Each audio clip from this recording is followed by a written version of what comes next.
Okay, moving on to the next segment of today's show. I wanted to talk about Carson Wentz, and there have been rumors swirling for the Philadelphia Eagles quarterback and what team he may be playing for next season. And if you listen to this show, you will know that over the last couple of years, I have been a big Carson Wentz supporter. I actually predicted the Philadelphia Eagles to win the NFC East before the season started. Unfortunately, we all know how that turned out, as the Eagles, I think, had an argument to be last year the most disappointing team in all of football. But it's clear that Carson Wentz doesn't want to be there anymore. And I think that this is one of the more surprising things about it, considering the fact that going into the offseason, I thought that Doug Peterson gets fired, okay, and Carson Wentz was going to stay, because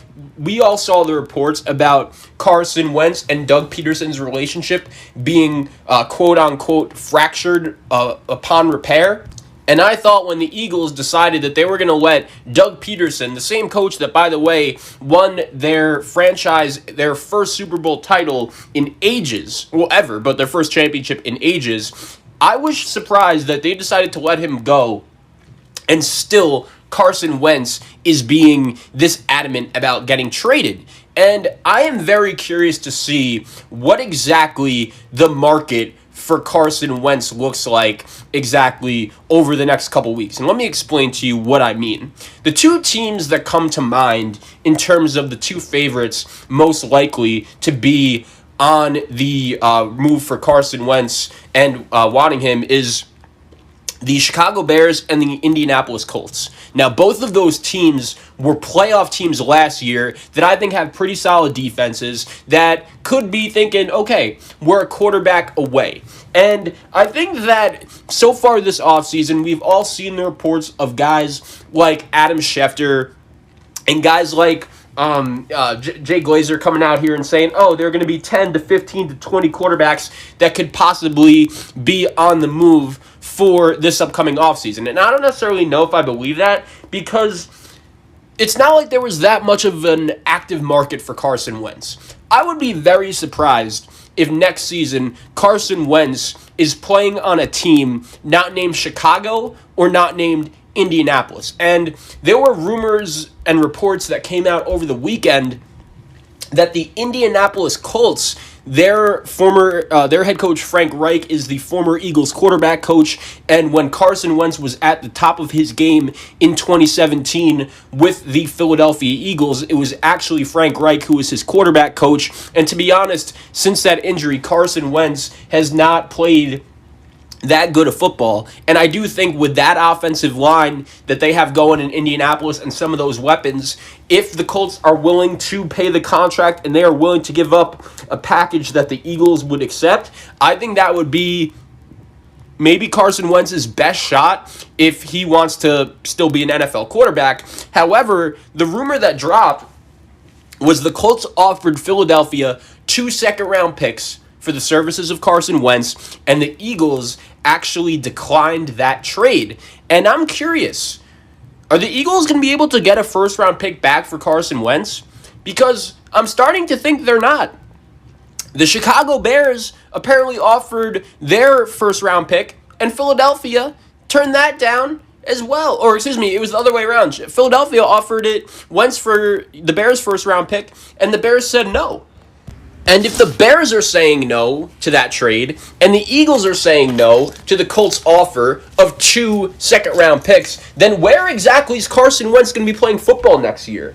The other part of this story that I'm very curious by is, what is Jalen Hurts' role in all this? Are the reasons why the Eagles are so good with trading Carson Wentz just because they think he has no shot at turning his career around and being a good NFL quarterback again? Or is it just the fact that they like Jalen Hurts and they believe in him being the guy of the future? I think if I'm a Philadelphia Eagle fan, that is my number one question right now, besides what is the package that we are going to be able to hopefully get back for Carson Wentz. And Philadelphia turned down those 2 second-round picks. Detroit was able to get 2 first-round picks back for Matthew Stafford. So I understand the point of you say, okay, I understand last year, it's no anomaly. Matthew Stafford was a better quarterback than Carson Wentz. But I do think if Carson Wentz is coached right and if he gets his career turned around, he could be what Matthew Stafford was last year. We've seen it with Wentz.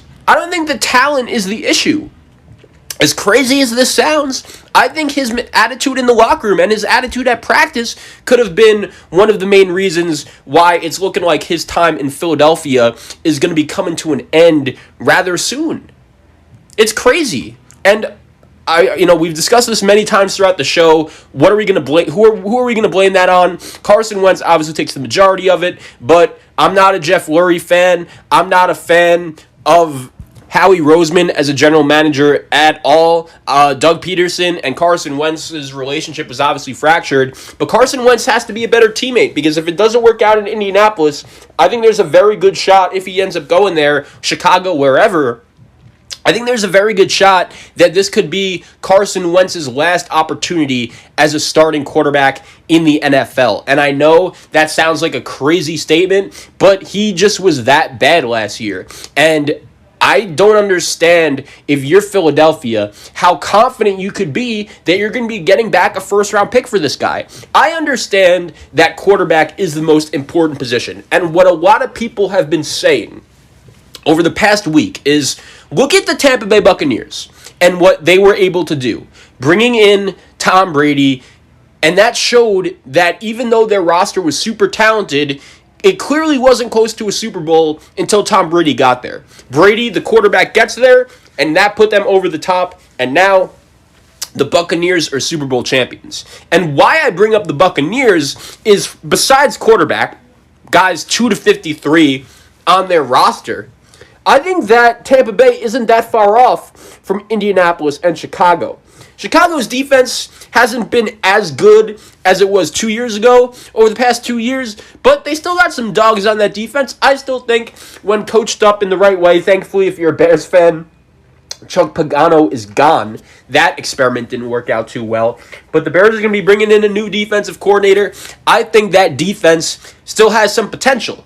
If you pair them with a good quarterback, maybe they could do something. I mean, guys, let's keep in mind, the Bears were able to make the playoffs with Mitchell Trubisky as their quarterback. What would they be able to do if they actually had a quarterback? And Matt Nagy and Ryan Pace are both really fighting for their lives. I think there's a really good chance if the Chicago Bears don't make the playoffs this upcoming season, then both of those guys are gone and they lose a job. And this is why I think Wentz to the Bears actually does make a lot of sense. Now, I just wanted to make myself clear with one other thing. I do think that Matt Nagy could be a decent head coach. He could be a very bad head coach. And once again, I wouldn't be shocked if both him and Ryan Pace are fired after this season. But at the same time, what I will say is this. Matt Nagy has done a solid job in terms of just winning games throughout his first 3 years in Chicago. I understand he's not the winningest head coach of all time and he hasn't been able to win a playoff game. I get it. But when you compare him to some of the other coaches in the league, I don't think he's that bad. Since he's become the head coach of the Bears, in 3 seasons, they've gone 12-4, 8-8, 8-8. 28-20 in 3 seasons as the Bears coach. And I understand that's nothing perfect. But listen to this, guys. You guys realize when Matt Nagy came to Chicago, Mitchell Trubisky was already there. Mitchell Trubisky was drafted by the previous regime with head coach John Fox, and Matt Nagy was really given no choice but to develop that quarterback. We've seen what a guy like John Gruden in Vegas has been able to do with a guy like Derek Carr since he's came to Vegas. There were plenty of rumors going around throughout that offseason that, are Derek Carr and John Gruden really going to be able to be on the same page? We all know how much Derek Carr liked Jack Del Rio as a head coach. So there were many people to see how that was going to work out, and it was a little bit rocky at first, but John Gruden was like, look, they gave me Derek Carr as my starting quarterback, I'm going to make it work. And I do think Matt Nagy did get at least something out of Mitchell Trubisky. At least something, right? I mean, there were some times where Trubisky looked okay, but Trubisky's not an NFL-level starting quarterback. He's a backup. and he's not going to be starting in the NFL next year, and still Matt Nagy was able to win with them.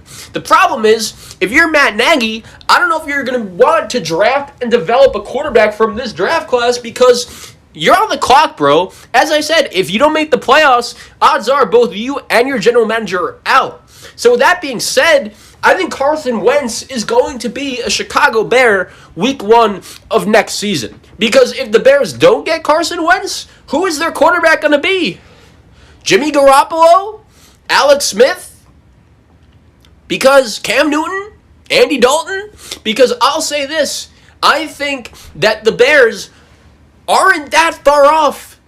They can still be a solid football team. In their division, yeah, you have Green Bay. They're very good. But Minnesota is not a good football team. Their defense needs to get a massive makeover. You look at the Detroit Lions, Dan Campbell, who he's already eaten kneecaps. So when you look at the Chicago Bears, I think they could at least be competitive for a wild card spot. And the fact that Matt Nagy and Ryan Pace, who should have been fired a long time ago, by the way, I don't know how this guy still has a job. I mean, you take Mitchell Trubisky over Pat Mahomes and Deshaun Watson. And I understand he made the Khalil Mack trade, but what have the Bears won since he made that Khalil Mack trade? Nothing really to me. So if I'm a Chicago Bear fan, I think I'd actually be rooting for my team to acquire Carson Wentz. I'm not saying it's going to work, but I think out of any quarterback on the market right now, it has the best chance of working. If you're the Bears, if you want to be a winning team this season, you bring in Carson Wentz, who's worked with John DeFilippo before, the quarterback coach in Chicago. Obviously, Matt Nagy brings that similar style from the Andy Reid, Doug Peterson tree in Philadelphia. Wentz will know how to run the system. I think this is a move that both parties really should be forced to make.